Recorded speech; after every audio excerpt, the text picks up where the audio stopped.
बिस्मिल्लाहिर्रहमानिर्रहीम। मैं हूं मलिक मोहम्मद अली। प्रोग्राम बात से बात मलिक मोहम्मद अली के साथ।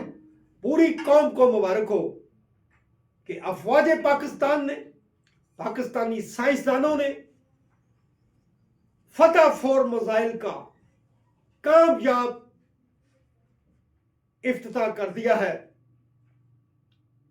फतह मिसाइल का जो तजर्बा था वो इंतहाई कामयाब रहा और जो टारगेट मुतय्यन किया गया था दुरुस्त टारगेट को टच किया फतह 4 मिसाइल ने। एक हफ्ता कबल फतह 3 का भी कामयाब तजर्बा हुआ था। तो आज के प्रोग्राम में इसी हवाले से बात होगी। और प्यारे दोस्तों, जिन दोस्तों ने अभी तक हमारे चैनल को सब्सक्राइब नहीं किया, प्राइम मेहरबानी वो हमारे चैनल को सब्सक्राइब भी करें, लाइक भी करें और शेयर भी करें। और हम बात कर रहे हैं अफवाज पाकिस्तान और पाकिस्तानी साइंसदानों ने फतह 4 मिसाइल का कामयाब तजर्बा किया है और इफ्तिताई लॉन्चिंग में जो टारगेट मुतय्यन किया गया था 100% उस टारगेट को टच किया फतह 4 मिसाइल ने।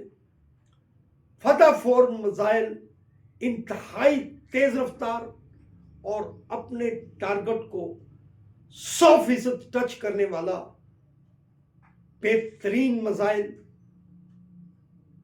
फिजा में फायर किया गया। आपको याद होगा कि 10 मई 2025 को जो पाकिस्तान ने अज़ली दुश्मन भारत के खिलाफ मिसाइल इस्तेमाल किए थे वो फतह 2 थे, फतह 1 और फतह 2 थे।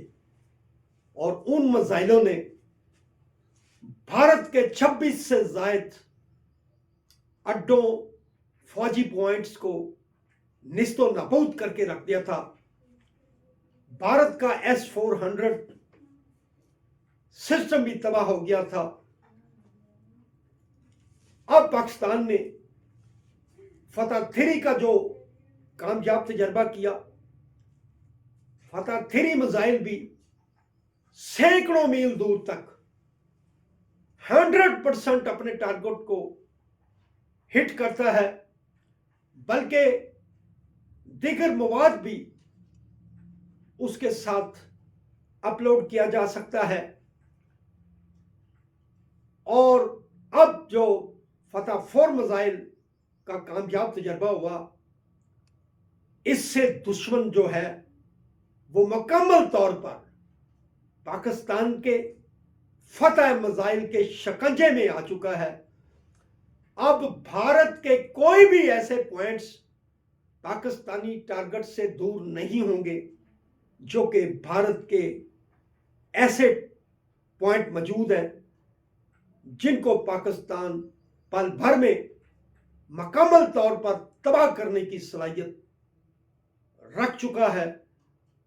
फतह 3 और फतह 4 सैकड़ों मील लंबी मार करके अपने टारगेट्स को 100% हिट करने की भरपूर सलाहियतों से माला माल है।